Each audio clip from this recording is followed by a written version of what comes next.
In 2011, during the final 6 months of Kim Jong-il's life, I lived undercover in North Korea. I was born and raised in South Korea, their enemy. I live in America, their other enemy. Since 2002, I had visited North Korea a few times, and I had come to realize that to write about it with any meaning, or to understand the place beyond the regime's propaganda, the only option was total immersion. So I posed as a teacher and a missionary at an all-male university in Pyongyang.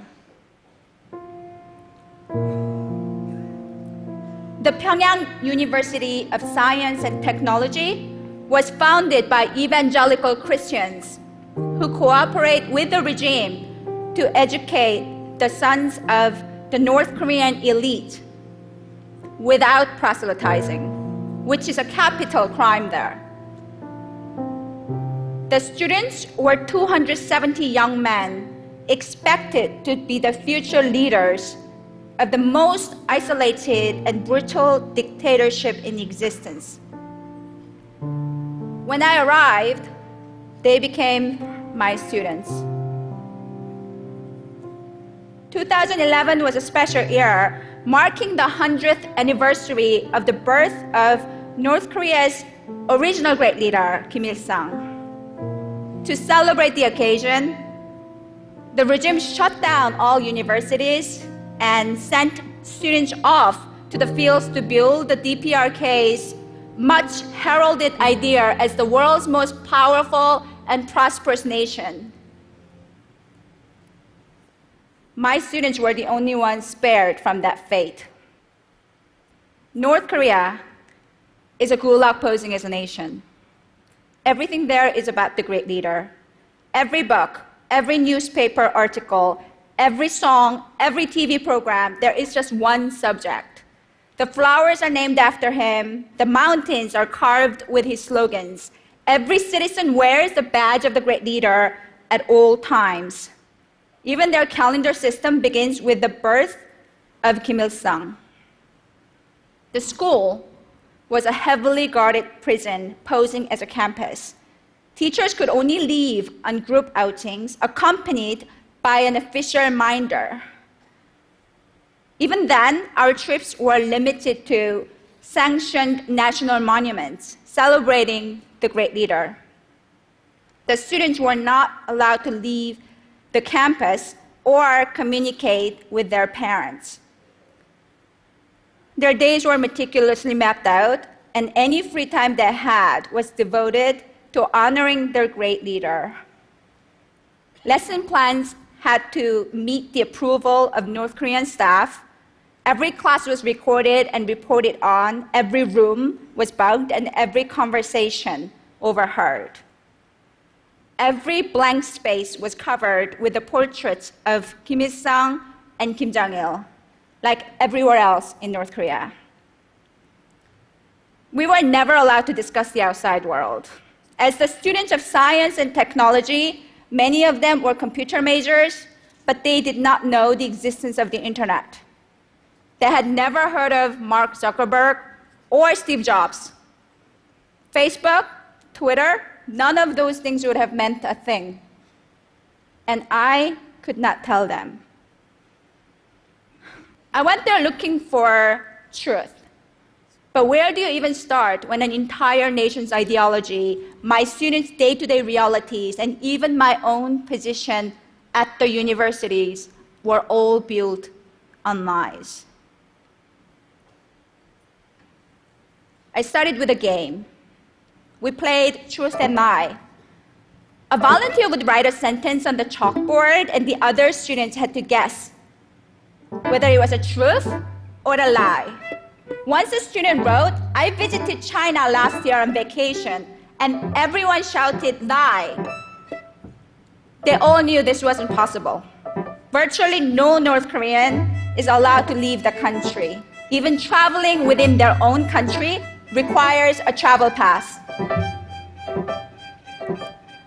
I had hoped that this game would reveal some truth about my students because they lie so often and so easily, whether about the mythical accomplishments of their great leader or the strange claim that they cloned a rabbit as fifth graders. The difference between truth and lie seemed at times hazy to them.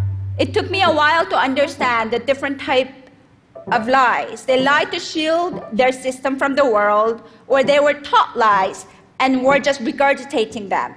Or at moments, they lied out of habit. But if all they have ever known were lies, how could we expect them to be otherwise? Next, I tried to teach them essay writing, but that turned out to be nearly impossible. Essays are about coming up with one's own thesis, making an evidence-based argument to prove it.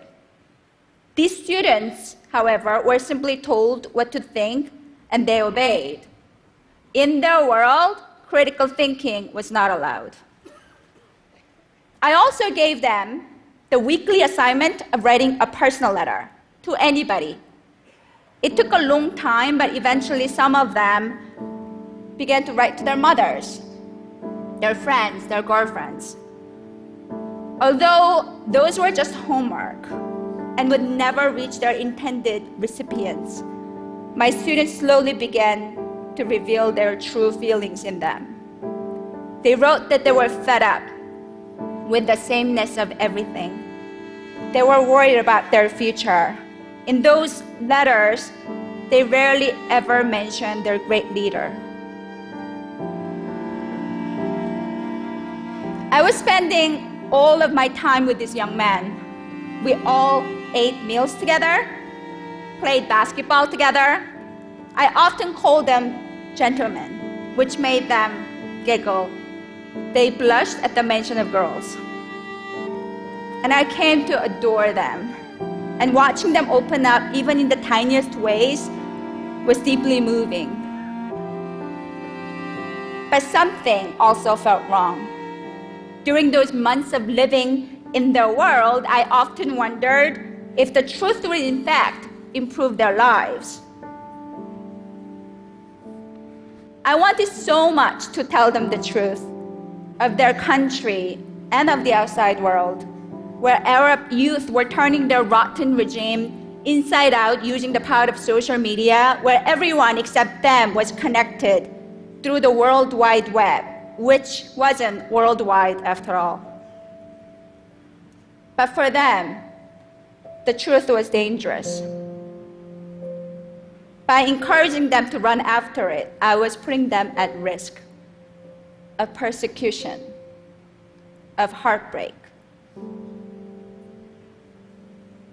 When you're not allowed to express anything in open, you become good at reading what is unspoken. In one of their personal letters to me, a student wrote that he understood why I always called them gentlemen. It was because I was wishing them to be gentle in life, he said. On my last day in December 2011, the day Kim Jong-il's death was announced, their world shattered. I had to leave without a proper goodbye. But I think they knew how sad I was for them. Once, toward the end of my stay, a student said to me, "Professor, we never think of you as being different from us. Our circumstances are different, but you're the same as us. We want you to know that we truly think of you as being the same."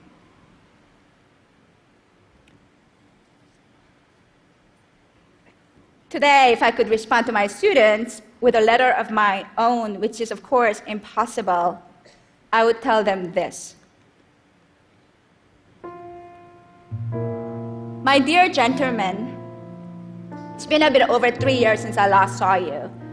And now you must be 22, maybe even as old as 23.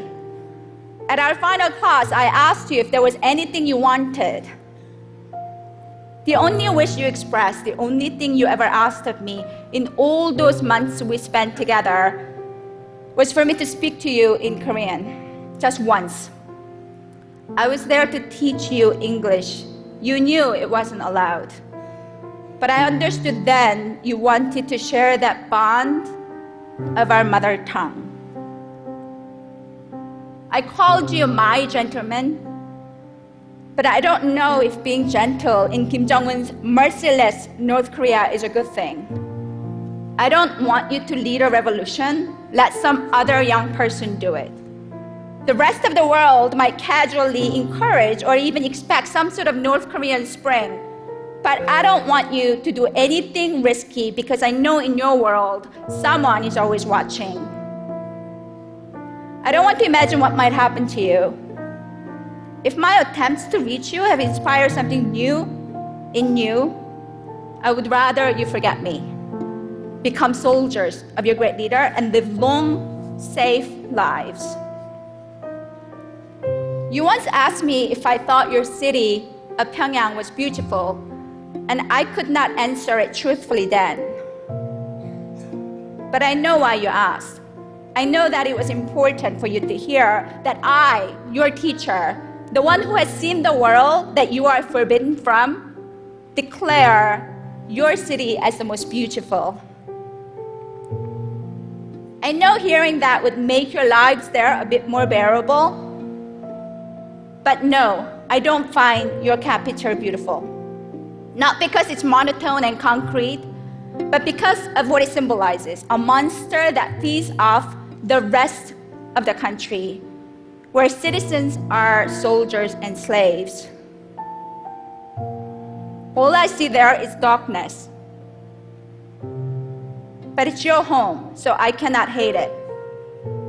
And hope instead that you, my lovely young gentleman, will one day help make it beautiful. Thank you.